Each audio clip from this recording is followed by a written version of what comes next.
So guys, today we got a quick chrome delete on this Chevy truck. If you guys have that same kind of model, let me just walk you through it to make it an easier process for you guys. What you got to do is tape off this. What we're going to do is we're going to lay it in just enough to where you won't see any of that chrome.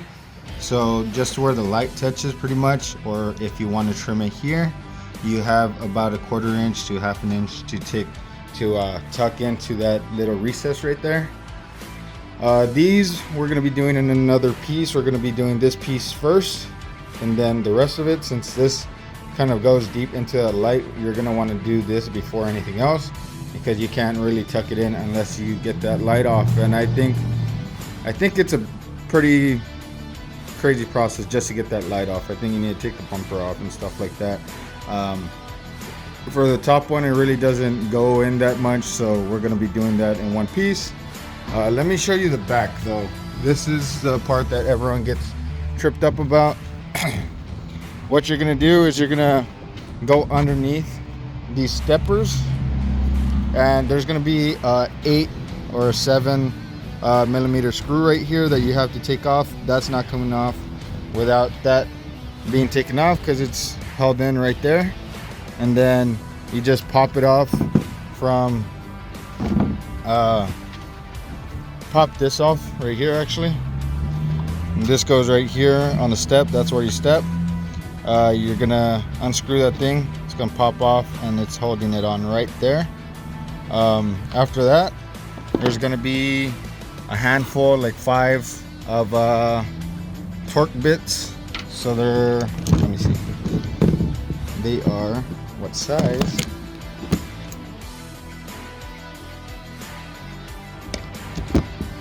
Put the size a little later because it doesn't want to come out of there.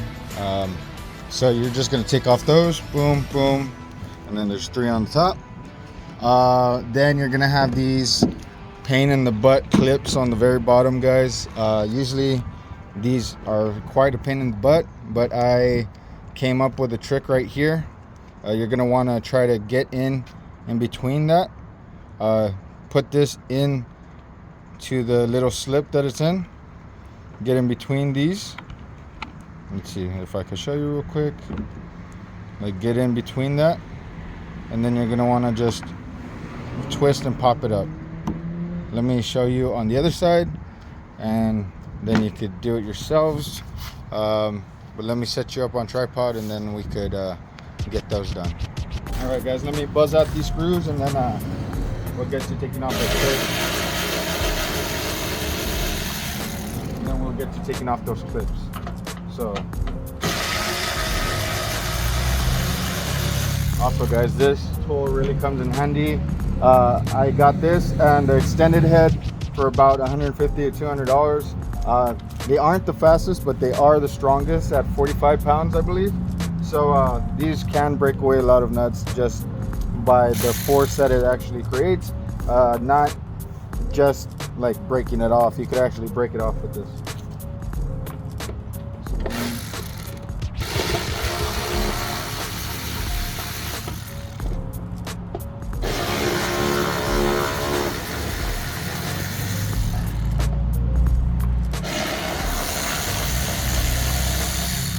So once you get those off, of course, there's, of course, the thing that you think about is getting your hand in the back of that, unclipping those, but there's actually a metal bar behind this to support the weight of when you step on it. So you can't really get to you can't access the back all that great. So you're gonna want to take a 90-degree or like a round pick, and something that you could actually get behind it and push up. Just going to want to slide this. You can kind of, if you push it up, you can kind of see the holes of where they go into. So you're going to want to get in between the clip and the inside, and just kind of rotate it, and you'll be able to get it off.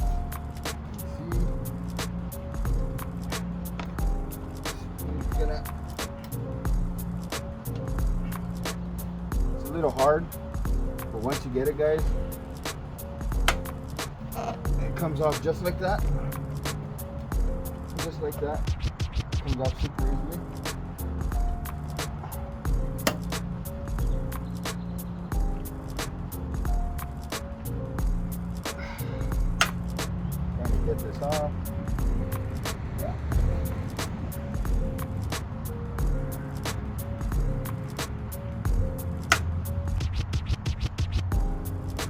try to work it up and then pull. Sometimes they're a little bit of a headache, but as soon as you get it under there you go. You're able to get it off without even trying to go from the back this way. Yeah, and then you just keep on doing the rest. You're going to want to get in between the actual plastic and the little latch that it's on. And then once you get behind it, kind of just lift up. Just like this.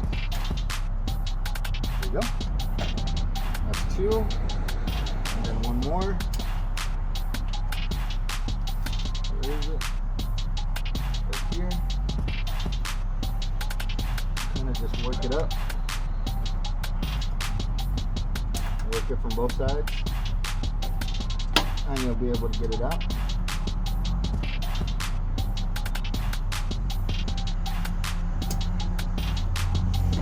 There we go. There we go, guys.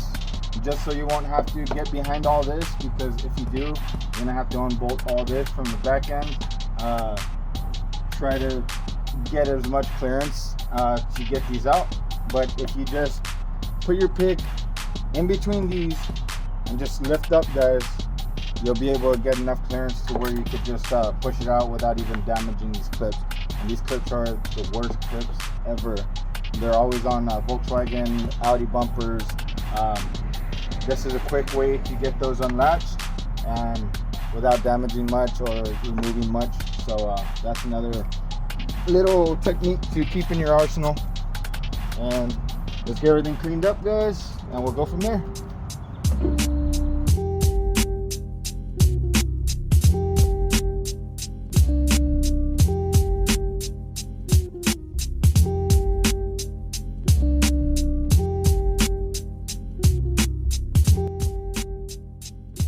This is how you're going to want to do the end caps of these grills right here. Just get as deep in there as you can. As you can see, we're covering all the chrome. What we're going to do is we're going to be doing this in 2 pieces, or 3 pieces, well 4 actually, because of the end caps. But we're going to be doing this piece in 1 piece, and then we're going to be doing the top part in another, just so it won't have a lot of tension on this part right here. You can do it in 1 piece, guys. You just need a lot of stretch from here to here. You want all that stretch so you can shrink all this and all the tension could be dispersed pretty much. I could do it in 1 piece, so we'll probably try it. But if you're gonna want to do this, you're gonna want to do your best to relieve the tension. You could probably do this 1 piece in the middle, in another piece, and then you could do all the rest in another piece. Also, guys, you're going to want to measure both the front and the back chrome bumpers, because with 1 piece of material, since it's 5 feet, the length of the longest one is going to cover everything that you need, guys. So this one was about, I believe, 80 or 90 inches, and the back was 108. So we're going to cut 108 inches, and we're going to get all these pieces off of that 1 piece to cover everything pretty much, because this is about maybe 20 inches, not even that, maybe 18. These are like maybe 5-6 inches each. So you're going to have more than enough, guys. It's 60 inches for the roll itself, the width of it. So since you need 108 or 109 inches, you're going to want to cut that length, and then you'll get every single piece out of that square or rectangle. But yeah, guys, just a little tip, just so you could minimize your waste of material and you can get everything wrapped in 1 piece.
So guys, I'm gonna show you a quick trick. You can only do these with cast and stuff like that, but as you can see, I have like a good maybe 5 inches past what I actually have material. But if you evenly heat this, you can get it to stretch all the way, guys. As you can see on this side, let me show you real quick. As you can see on this side, same thing. I folded it in half and started in the middle. So I just heated, and as you can see, I got it all covered. Let me show you how to do that over here. And then you could use this. I wouldn't recommend it if you're using like tech wrap or calendar film, something thick. But if you're using something like cheetah like this, or Avery or 3M, you could definitely get it done. All you need to do is kind of keep the heat moving forward as you're stretching. And just keep the heat constant and keep it flowing, guys. But you could definitely get this all the way to the end with no issues.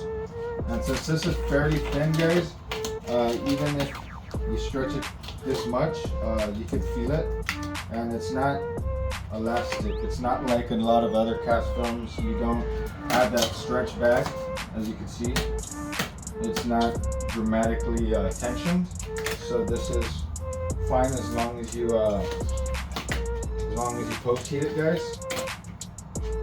But I find that cheetah wrap is probably the only film that you could do this with, which is why I like offering stuff such as this, like chrome bleeds, hoods, roofs, in this brand specifically, because it's super simple to use, and you can do stuff like this without having any issues, such as what's it called, hazing out the film, or discoloration, stuff like that you'll usually have with some of those higher end brands such as 3M, Avery, stuff like that.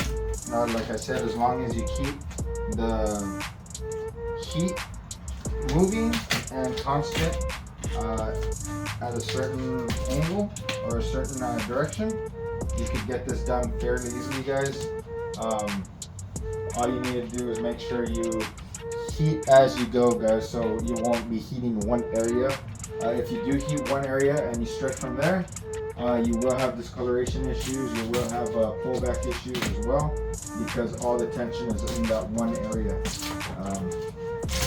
If you work like this, and if you keep the heat moving throughout the material as you go, the tension is actually dispersed in a big section. So as you can see right now, you do have a lot of a lot of tension going inwards, guys. So if you have stuff like this or it curves, it works perfectly in the long run.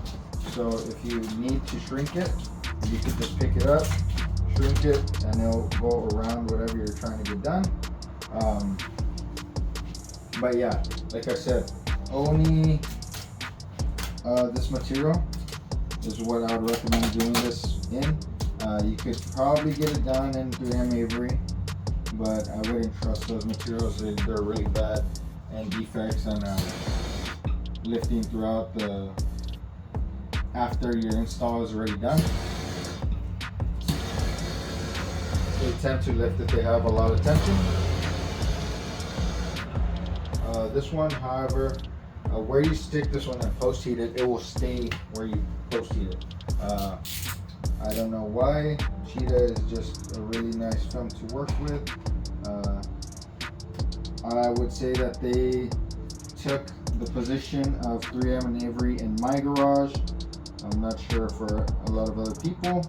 The only downside to them is that they don't have a lot of colors to offer. They have about 60, 70 colors, which are pretty basic colors that everyone usually asks for. Narrow grays and reds, blues, satin, narrow grays and stuff like that. Pretty much the basics. But they're a really good option, guys, especially if you're barely starting out. It is fairly cheap on the price range, and you'll get really good finishes with this material. Like I said, especially right now, I'll show you up close.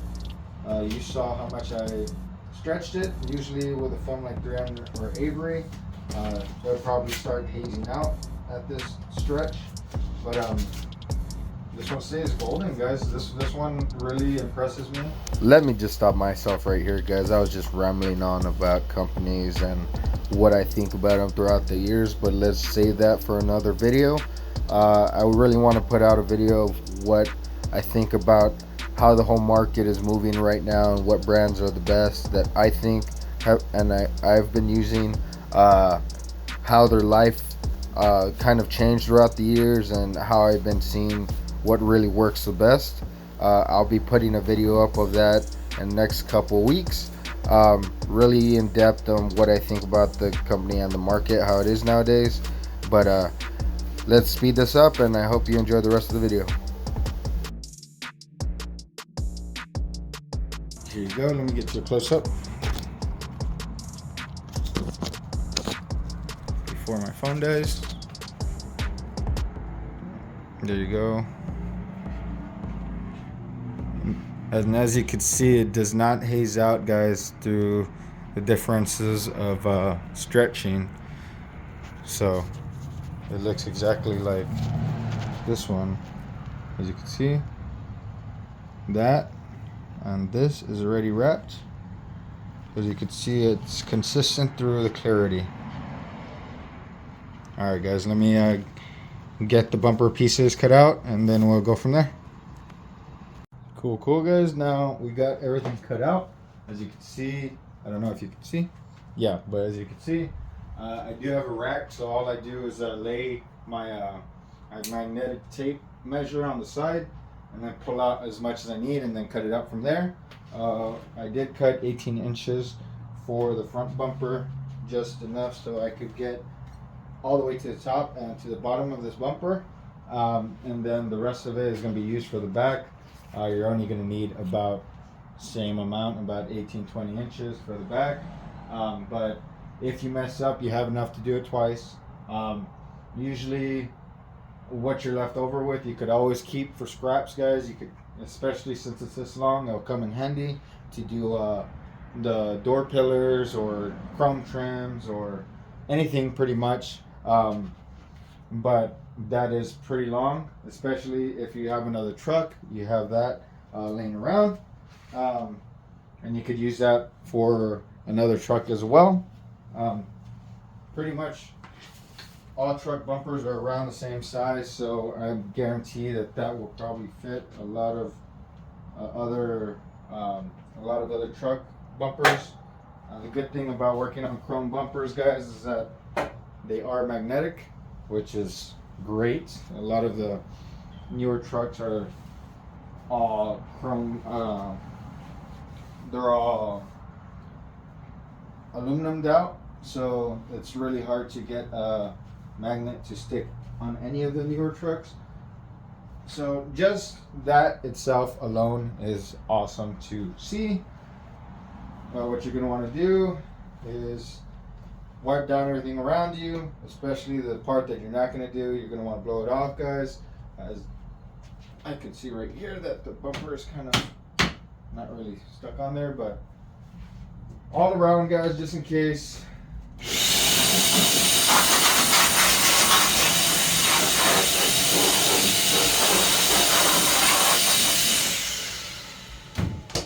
want everything around it, just in case once you're moving the material, you don't want something from creases or anything, dirt or anything to just go behind the material and mess up your whole lay. All you're going to want to do is kind of measure it out, maybe about 2 inches past. You're going to want to magnet it right there. Then you're going to just lay it out. We're going to have a lot left because we cut the amount for the back bumper out. So you're just going to want to probably go past about as much as that blue tape. And then we'll trim off the rest of it. You could use more magnets to hold up the edges if you want, but what I tend to do is work from my metal outwards, guys. So yeah, all I do is get the snitty. We're gonna position it in the middle, and we're gonna cut it right down the middle. Just the backing paper, guys, not the material itself. Just gonna cut the backing paper all the way down the middle, just like that. And then from here, what we could do is just line everything up, make sure you're at a good position to cover everything. And then from here, we take off the plastic cap sheet and we work from the middle that way. Like I said, we're going to trim this off a little bit since we are past it. I get maybe 5-6 inches. Just straight down. Just a good amount, guys. After that, we'll peel off the cap sheet, which is the hard part. Took me longer to do that than it's going to take me to do the bumper. So when you peel off this cap sheet, it actually creates a lot of what's it called, static. So usually you don't even need to hold up the material with any magnets or anything like that. You do want to, but it actually keeps it on the body itself a lot more than when it's not peeled.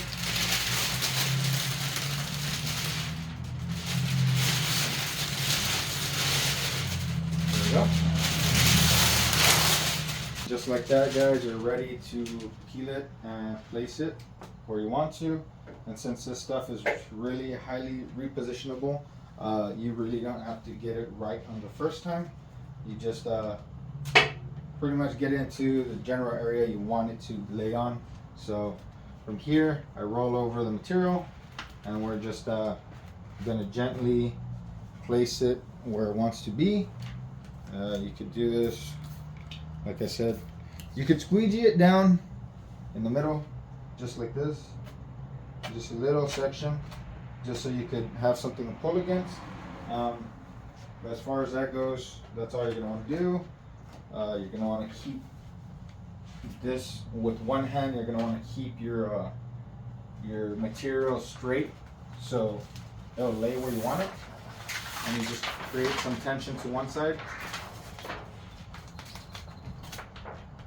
And we're actually gonna cut this piece out right here because that's where a tow hook is.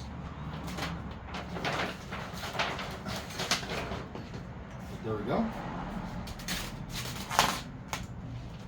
Just create some tension to the sides. You're gonna want as much tension as you can so you can get all the slack out. But from here, the first thing we can do is cut slits out for these tow hooks because they're getting in the way, just like that. And then same thing on the other side.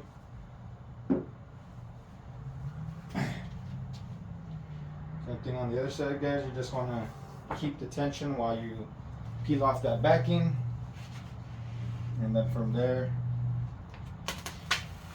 you could work. You could work on pulling more tension as we reposition it, just so we could have less slack on places when we shrink.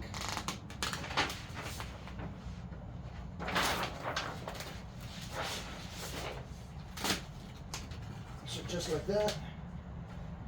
Just like that. Perfect, guys.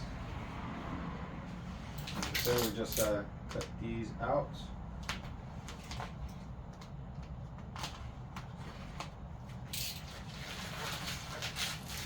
then you could stretch it a little bit more.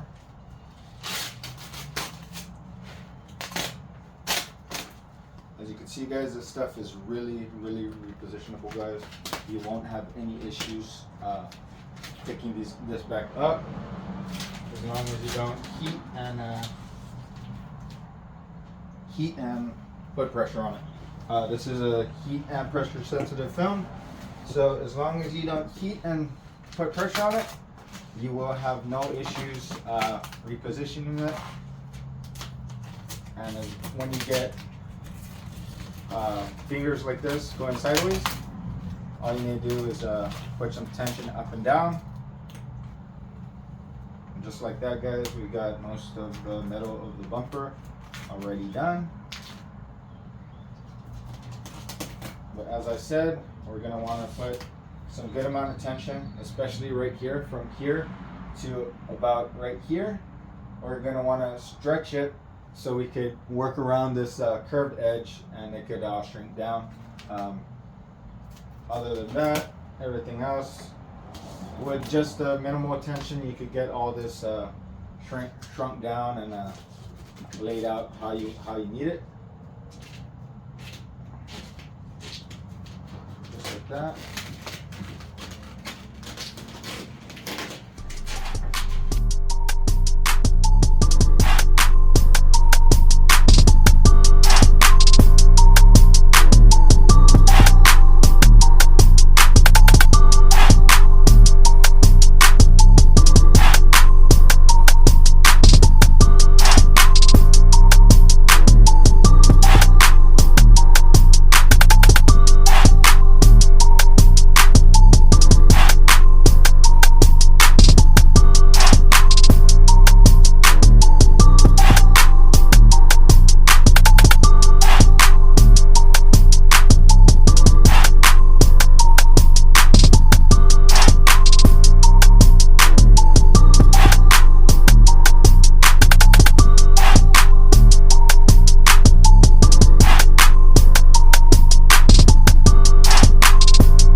black, from the grills to the front to the back bumper, all done and post heated.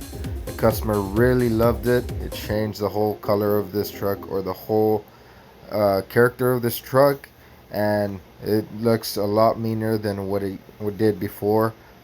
Super simple, guys, super easy. Hope you enjoyed the video, and I'll see you on the next one. Sweet.